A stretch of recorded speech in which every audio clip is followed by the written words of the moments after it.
Welcome to the Word for Life podcast, a daily devotional covering the entire Bible from Genesis to Revelation. In Exodus 28, we read about priestly garments. You see, there were priests in other religions also. For example, the Canaanites had priests of Baal. Those priests cared less about their garments. In fact, those priests were known for improper dresses. But God wanted Israelite priests to be careful about their garments. That is why the Lord Himself gave instructions about what they should wear, both about their inner and outer garments. God also wanted only skilled workers to make it. But we could ask, why such an importance to the priestly garments? You see, the priest was a special representative before God for his people. For instance, here in this chapter we read about the ephod.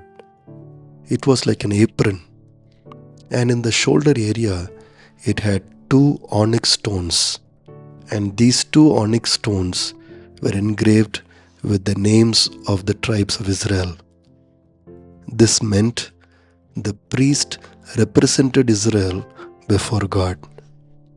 Similarly, the priest also wore a breastpiece that was decorated with 4 rows of precious stones, each engraved with a tribal name of Israel. Again, this symbolically meant that Aaron took the people of Israel into God's presence. The high priest also wore a breastpiece. This breastpiece was folded double, forming a pouch, and in that pouch, the priest carried 2 gemstones called Urim and Thummim. By these gems, the priest provided divine guidance to Israel. So, in this way, the priest was God's channel of communication to Israel. The priest also wore a linen turban with a gold plate. The words, "Holy to the Lord," was engraved on the gold plate.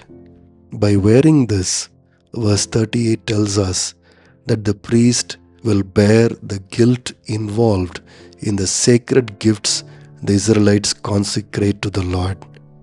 So what this means is, if the Israelites do not properly offer their sacrifices, it's the priest who will bear the guilt. Friends, the high priest was very important in God's sight in the Old Testament. He is the only one who can represent people before God. Without the priest, people cannot offer sacrifices to God or come to Him. And He was the one who took people to God. He offered sacrifices for them, stood in God's presence for them, interceded for them, and ensured that they are forgiven of God. This is what is communicated through His garments. But we also know that the Old Testament high priest only pointed to the ultimate high priest to come. That was Jesus Christ. We know that Aaron and his sons were not perfect like God wanted them to be. But thankfully, Jesus fulfilled the role of the high priest perfectly. Jesus was and is holy, and so offered to God a perfect sacrifice on behalf of all of us. Interestingly, in this chapter, God asked the priests to wear bells in their robes. By the sound of these bells, people knew if the priest was alive or dead when he was inside the most holy place. If the priest did something wrong when he was inside the most holy place, he would die. Again, this tells us that the Old Testament priest can also fail to be holy.